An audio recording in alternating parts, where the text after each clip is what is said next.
El domingo recién pasado comenzamos esta nueva serie de lecciones que hablan sobre la última cena del ministerio de Jesús. Hemos dicho que aquí estamos dando continuación al gran día de las preguntas y se le hizo al Señor una pregunta sobre la autoridad y vemos la pregunta y la respuesta que Él dio. Y luego vimos parte de su respuesta, 3 parábolas, es decir, vamos a ver 3 parábolas, la parábola de los hijos, la de los obradores malvados y la parábola de la fiesta de bodas del hijo del rey. Y por último, una serie de preguntas. Los fariseos y los herodianos preguntan sobre el pago de los impuestos. Ahora vamos a ver la lección que implica ser un hijo fiel. Esta lección la tenemos plasmada en el Evangelio de Mateo, capítulo 21, en los versos 28 hasta el 32. Dice la Sagrada Escritura: pero ¿qué os parece? Un hombre tenía 2 hijos y acercándose al primero le dijo: hijo, ve hoy a trabajar en mi viña. Respondiendo él, dijo: no quiero. Pero después arrepentido fue. Y acercándose al otro le dijo de la misma manera. Y respondiendo él dijo: sí, Señor, voy, y no fue. ¿Cuál de los 2 hizo la voluntad de su padre? Dijeron ellos: el primero.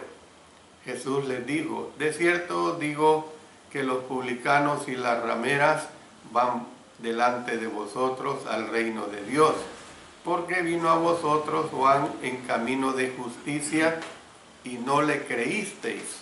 Pero los publicanos y las rameras le creyeron, y vosotros, viendo esto, no os arrepentisteis después para creerle. Nosotros vemos que después de acallar por el momento a sus críticos, él comenzó a decir lo siguiente. Dice: comenzó Jesús a decirles, tanto a los dirigentes como a la muchedumbre, por parábolas, varias cosas. Se sucedieron rápidamente 3 historias. Luego 3 historias que fueron concebidas para poner al descubierto lo que había en el corazón de los jerarcas judíos. Habían puesto en duda su autoridad y ahora revelaba que como representantes y dirigentes del pueblo con el cual Dios había hecho pacto, entonces ellos habían abusado precisamente de la autoridad de ellos. Y entonces veamos aquí la pregunta que hacen. El Señor Jesucristo comenzó diciendo: pero ¿qué os parece? Noten, en una forma muy sabia dice esto. Dio aviso de que pronto haría una pregunta, de manera que necesitaban escuchar con suma atención, y fue una sencilla historia la que les relató.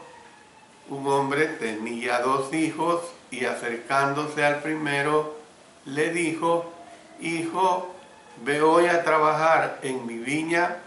Respondiendo él, dijo: no quiero, pero después arrepentido fue. Y acercándose al otro le dijo de la misma manera. Respondiendo él, dijo: sí, Señor, voy, y no fue. Entonces Jesús se volvió a sus enemigos y preguntó: ¿cuál de los 2 hizo la voluntad de su Padre? quiero hacer una aclaración acerca de los enemigos de Jesús. A los que respondieron, Jesús los acusó de no creerle a Juan. Y esto lo tenemos en Mateo capítulo 21, precisamente, en forma bien clara, donde ahí él les ha dicho claramente esta situación. ¿Ven? Porque vino a vosotros Juan en camino de justicia y no le creísteis, pero los publicanos y las rameras le creyeron, y vosotros viendo esto no os arrepentisteis después para creerle. Entonces, nosotros podemos ver que la pregunta debió de haberse dirigido primordialmente a los dirigentes religiosos que no le creyeron a Juan el Bautista y no a la muchedumbre que tenía en gran estima a Juan. Y por supuesto que había otros presentes que no habían aceptado plenamente lo que Juan el Bautista dijo acerca de Jesús, de manera pues que también puede hacerse una aplicación en sentido más generalizada. ¿Cuál es la respuesta? Ya hemos hablado de la pregunta que le hacen, ¿cuál es la respuesta que da? Bueno, tal vez suspiraron aliviados, y esta era una pregunta que sí podían contestar. Hay que entender cada una de las situaciones que se presentan en las diferentes condiciones en que el Señor estuvo sometido. Respondieron, el primero, ahí lo dice el verso 31, sin darse cuenta de que se condenaron a sí mismos con su respuesta. En la parábola, el primer hijo que dijo, no quiero, pero después obedeció a su padre, representaba a la gente común, especialmente a aquellos a quienes los fariseos agrupaban en la categoría de publicanos y de pecadores. Y ustedes saben bien que había un rotundo rechazo hacia los publicanos y pecadores en una forma muy muy clara. En el pasado, estos pecadores habían rehusado andar en los caminos de Dios, pero cuando oyeron las predicaciones de Juan y de Jesús, por supuesto, se arrepintieron. Y por otro lado, el segundo hijo que dijo, sí Señor, voy, pero después desobedeció a su padre, representaba a los dirigentes religiosos que no habían guardado el compromiso que habían hecho con Dios. Esto es bien parecido a cristianos que cuando uno quiere tener un trabajo con ellos, por supuesto de la iglesia, cristianos que dicen sí a hacer un trabajo, pero realmente no cumplen, no se hacen presentes. Y sucede de que ellos ya en su mente, desde que están diciendo sí, su posición es no. Su posición es que no asistirán. ¿Ve? Entonces, Jesús les hizo la aplicación diciendo, de cierto os digo que los publicanos y las rameras van delante de vosotros al reino de Dios, porque vino a vosotros Juan en camino de justicia y no le creísteis, pero los publicanos y las rameras le creyeron, y vosotros viendo esto no os arrepentisteis después para creerle. Aquí hay dos situaciones. dice que van delante de vosotros. La expresión delante de vosotros no necesariamente significa que los dirigentes judíos entrarían automáticamente detrás de los que se mencionaron que sí entrarían al reino. Si alguna vez ellos habían de entrar en el reino, sería de acuerdo con las mismas condiciones con que entraron los publicanos y por supuesto las antiguas rameras. Tendrían que creer en Jesús y por supuesto también arrepentirse de sus pecados. Luego está la frase, no les creísteis. Ellos habían rehusado reconocer que no le creyeron a Juan para no indisponer a la muchedumbre. ¿Ve? Ya esto lo hemos leído en los versos 25 y 26. Pero Jesús, de todos modos, puso al descubierto la falta de fe en Juan de parte de ellos. Entonces, ¿qué es lo que nosotros vemos acá? Que además del uso primordial que le dio Jesús a la parábola, que fue para poner al descubierto a sus enemigos, muchas lecciones prácticas pueden extraerse de ella. Y entre estas está, por ejemplo, una clásica ilustración del significado de la palabra arrepentimiento. Notemos las palabras arrepentido en el versículo 29 y arrepentisteis en el versículo 32. Hemos hecho notar que la palabra griega que se traduce por arrepentimiento podría traducirse por un cambio de opinión. ¿Ve? Entonces, el primero dijo, no quiero, respondió el primer hijo, pero después dice que cambió de opinión. Cambió de opinión y fue. Cuando la gente se arrepiente, cambia de opinión acerca del pecado. Yo creo que todos hemos pasado por esta situación. Es bien raro, no digo que no ha sucedido, y el mismo libro de los Hechos nos da ejemplo de ello, pero generalmente las personas no siempre obedecen a la primera persuasión de la enseñanza del Evangelio. Dejan de decirle no a Dios y comenzar a hacer la voluntad de Él. Entonces la parábola de los dos hijos es una sencilla pero muy profunda ilustración de esta verdad. Tal vez la lección más importante que nosotros podemos extraer de la parábola sea la lección sobre qué es lo que implica ser un hijo fiel. ¿Por qué estoy diciendo qué es lo que implica ser un hijo fiel? No basta con hablar con la boca al Padre diciéndole, lo haré, Señor. No basta con decir eso. Mire lo que dice en Mateo en el capítulo 7 y el versículo 21.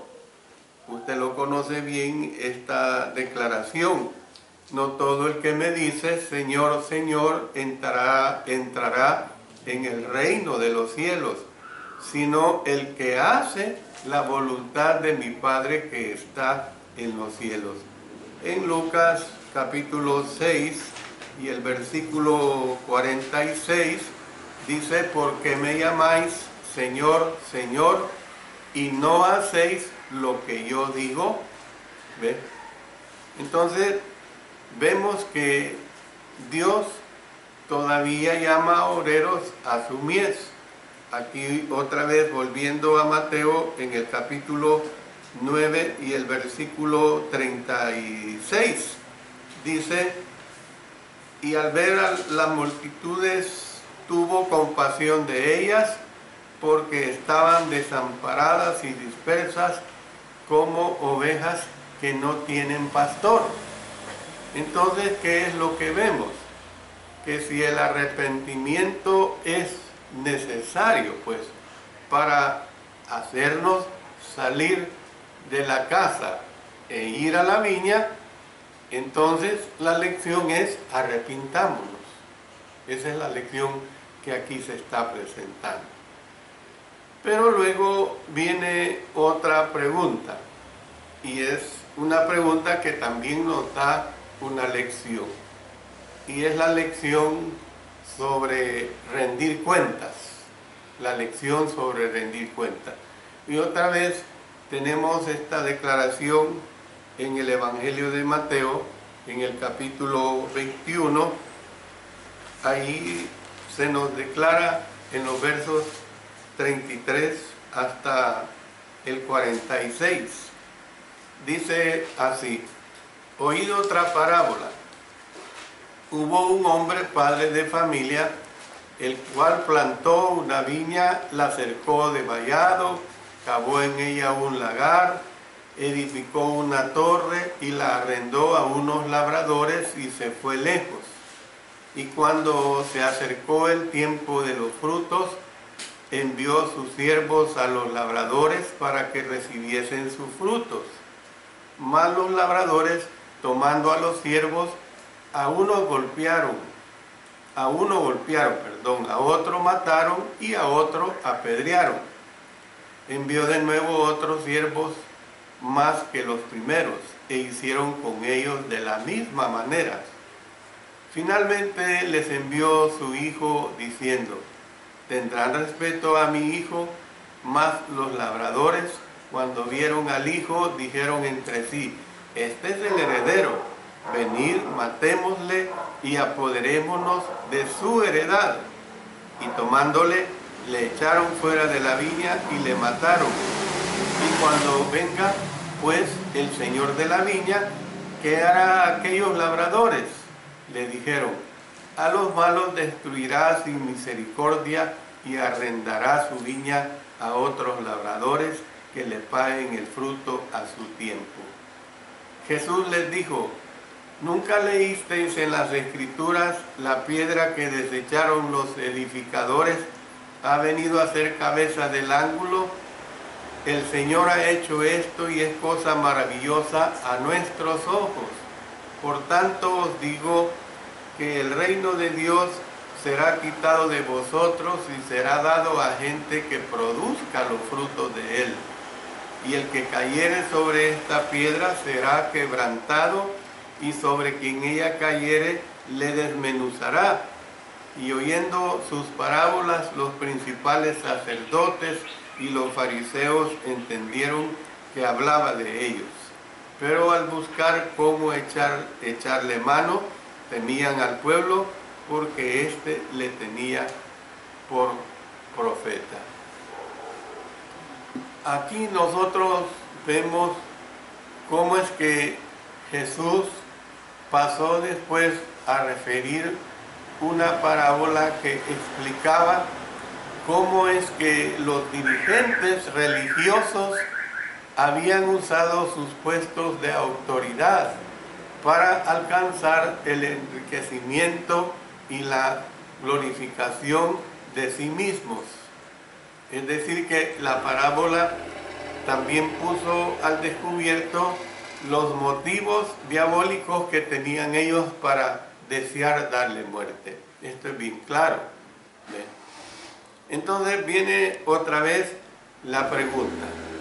Comenzó luego a decir al pueblo esta parábola. Cuando hablamos acá del pueblo, los dirigentes judíos, tenemos que entender que todavía estaban presentes. Hubo un hombre padre de familia, el cual plantó una viña, la cercó de vallado, cavó en ella un lagar, edificó una torre. Entonces la parábola refleja las prácticas corrientes de aquellos tiempos. Es decir, que la viña se cercaba de vallado o con un seto, o sea, un cerco. Un seto es un cerco para protegerla. El lagar consistía en dos hoyos en forma de cuba que se cavaban en una roca a diferentes niveles. Y entonces ahí se colocaban las uvas en el hoyo más alto y se las pisaba. Entonces el jugo fluía al hoyo de abajo, de donde se sacaba con un ligero utensilio.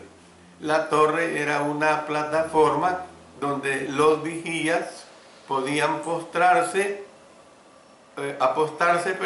para protegerse de los ladrones. Y estos detalles, en cierto sentido, no tienen un significado profundo, no son más que un mensaje simple, un escenario de esta situación parabólica que aquí se nos está presentando. Pero, ¿qué es lo que vemos? Que el padre de familia después dice que arrendó la viña a unos labradores y él se fue lejos.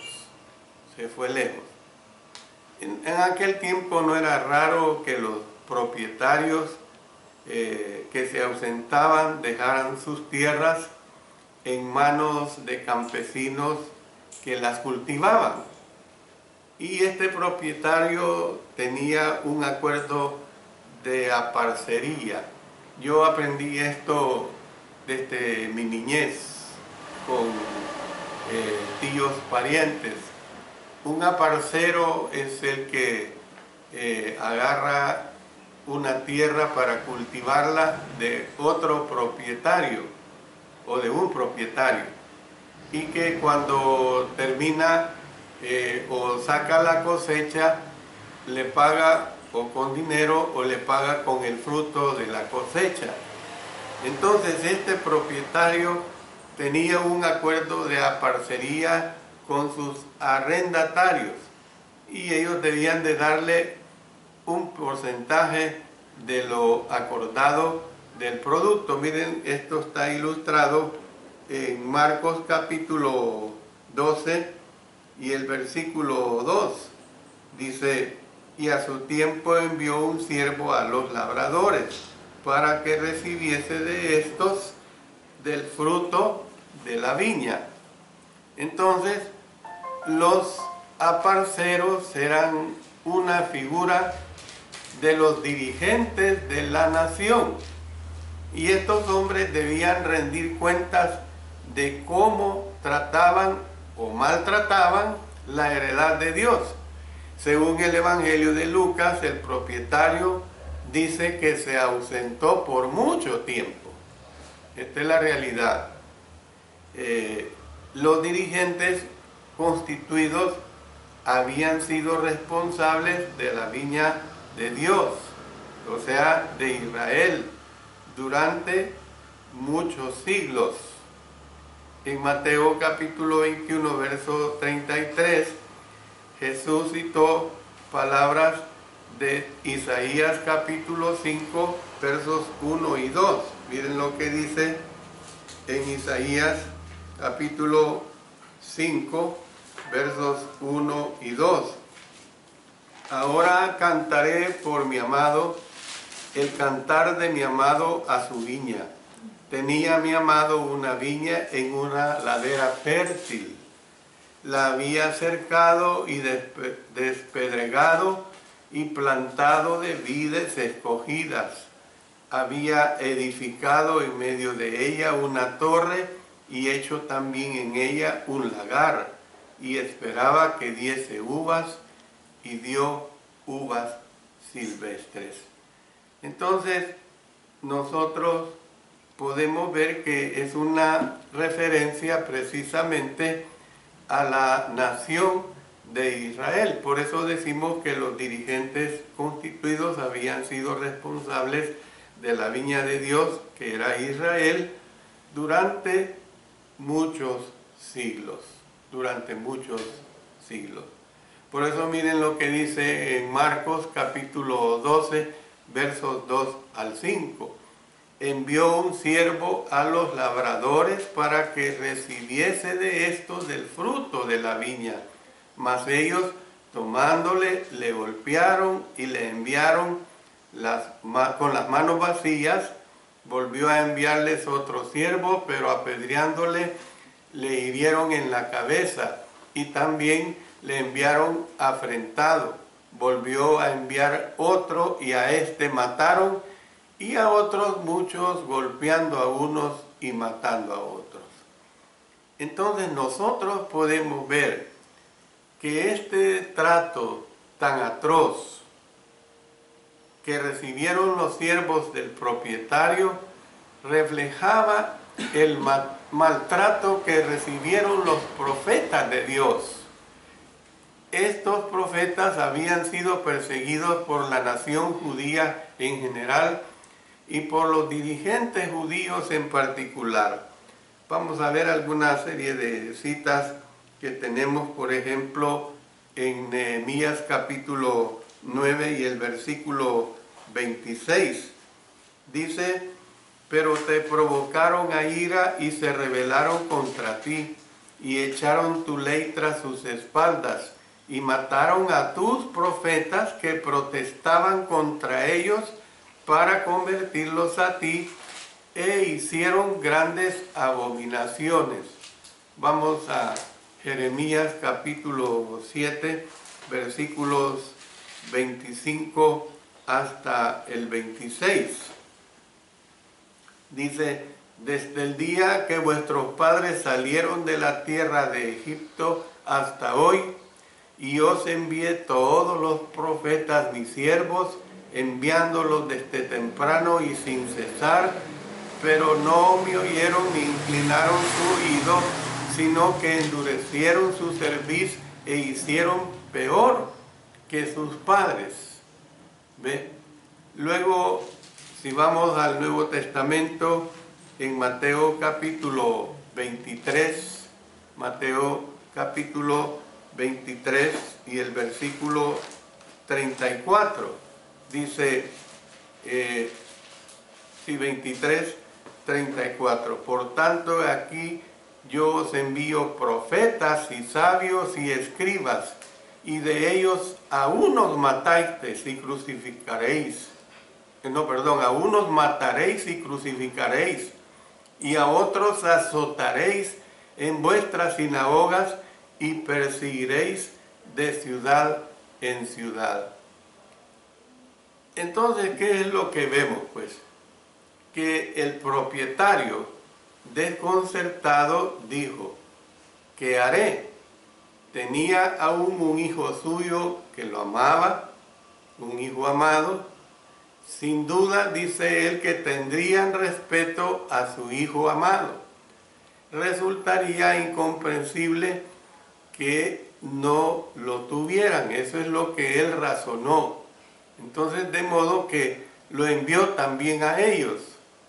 Y ustedes tienen que ver que la frase hijo suyo amado nos facilita precisamente la identificación de este personaje del relato, que es el hijo, que el hijo es nada menos que Jesús mismo. Miren lo que dice en Mateo, en el capítulo 17 y el versículo 5. ¿Ve? Mientras él aún hablaba, una nube de luz los cubrió, y he aquí una voz desde la nube que decía: este es mi hijo amado, en quien tengo complacencia, a él oíd. Pero ¿qué es lo que se nos presenta acá?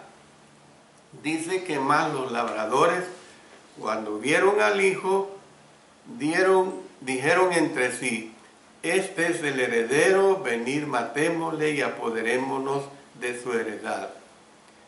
Esta manera, pues, de pensar tan osada nos parece extraña, pero según lo que se ha estudiado, se habla de que la ley judía estipulaba que una propiedad no reclamada por un heredero se declaraba sin dueño y luego podía ser reivindicada por quien quisiera.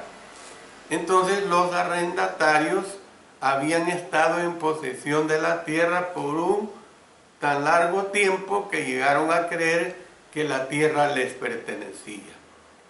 Entonces podemos ver pues que del mismo modo los jerarcas judíos habían dejado de percibirse como simples siervos de Dios, encargados de llevar a cabo su voluntad, y más bien consideraban que la nación israelita era, como quien dice, propiedad exclusiva de ellos. Así la consideraba. Y esta actitud todavía en el pueblo judío prevalece de una manera totalmente irracional. En la parábola, los aparceros cumplieron su plan asesino. Dice, tomando al hijo, le echaron fuera de la viña y le mataron, dice. En tan solo unos días, óigase bien esta comparación, en tan solo unos días, Cristo sería llevado fuera de la ciudad de Jerusalén y sería crucificado. Y mire lo que dice en Hebreos en el capítulo 13 y el versículo 12. Ahí nos está hablando de esta situación en una forma bastante clara. Dice el versículo 12, por lo cual también Jesús, para santificar al pueblo mediante su propia sangre, padeció fuera de la puerta. Entonces, el Señor Jesús estaba a punto de plantearles otra pregunta. Esto fue lo que les preguntó a sus oyentes. Cuando venga pues el Señor de la viña, ¿qué hará a aquellos labradores? ¿Y cuál es la respuesta? Veamos ahora la respuesta. He aquí otra pregunta muy fácil de responder. Ellos respondieron, bueno, a los malos destruirá sin misericordia y arrendará su viña a otros labradores que están precisamente por gobernar. ¿Ve? Está esta situación que aquí se está presentando. Y entonces dice que le paguen su fruto a tiempo. Paguen su fruto a tiempo. El Señor Jesucristo pasó después a revelar la horrorosa verdad que estaba implicada en la respuesta de ellos. Y les dice, por tanto os digo que el reino de Dios será quitado de vosotros y será dado a gente que produzca los frutos de él. Claro, la palabra frutos equivale a lo que resulta precisamente de una vida agradable a Dios. Por ejemplo, podemos ilustrarlo para nosotros en Romanos capítulo 7 y el versículo 4. Así también vosotros, hermanos míos, habéis muertos a la ley mediante el cuerpo de Cristo, para que seáis de otros, del que resucitó de los muertos, a fin de que llevemos frutos para Dios. ¿Ven? Entonces, las expresiones otros labradores que tenemos aquí en el versículo 41 y la gente del versículo 43, precisamente que se referían a los gentiles. Es decir, que cuando los judíos rechazaran el evangelio, los mensajeros de Dios se dirigirían a los gentiles. Bueno, miren lo que dice en el libro de los Hechos, en el capítulo 13 y el versículo 46. Dice, entonces Pablo y Bernabé hablando con denuedo, dijeron: a vosotros, a la verdad, era necesario que se os hablase primero la palabra de Dios. Mas, puesto que la desecháis y no os juzgáis dignos de la vida eterna, he aquí nos volvemos a los gentiles. Entonces, los oyentes de Jesús no habrían entendido plenamente las palabras de Cristo, pero entendieron lo suficiente para saber que era un trágico futuro el que se anunciaba para su nación. Clamaron diciendo: que jamás suceda así. ¿Ven? Que jamás suceda así. Entonces nosotros podemos ver que la expresión jamás suceda así es una traducción del idioma griego. Es decir, ellos están diciendo que Dios nos libre.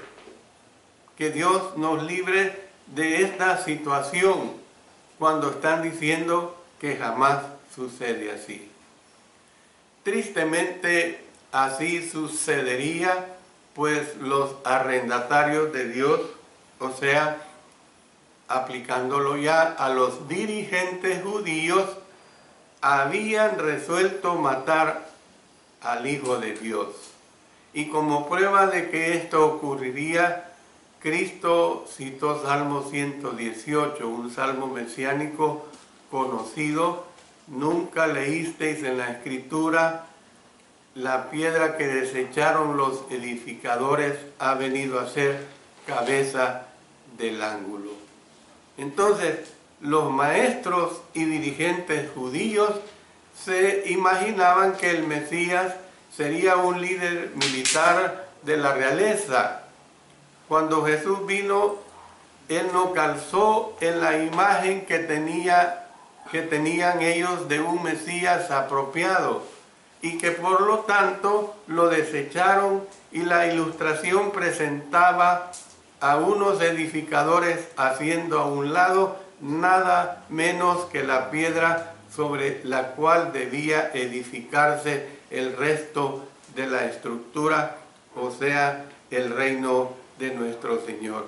Y esta profecía llegó a ser una de las favoritas de la iglesia primitiva. Miren lo que tenemos en el libro de los Hechos, en el capítulo 4 y el versículo 11. Este Jesús es la piedra reprobada por vosotros los edificadores, la cual ha venido a ser cabeza del ángulo. Podemos decir que nosotros como iglesia no calzamos. Nosotros como iglesia es precisamente que recibimos ese rechazo, porque como iglesia verdadera, como iglesia del Señor Jesucristo, el impacto no es de acuerdo a la algarabía de tanta agrupación religiosa.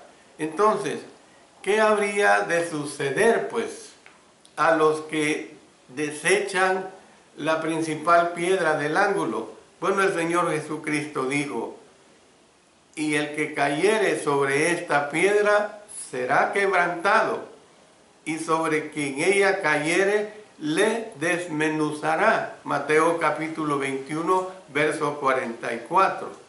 Entonces, así como se quiebra un cántaro que sea lanzado contra una roca, y así como es aplastado quien yace bajo una roca que cae, así serían condenados los que desecharan a Jesús el Mesías.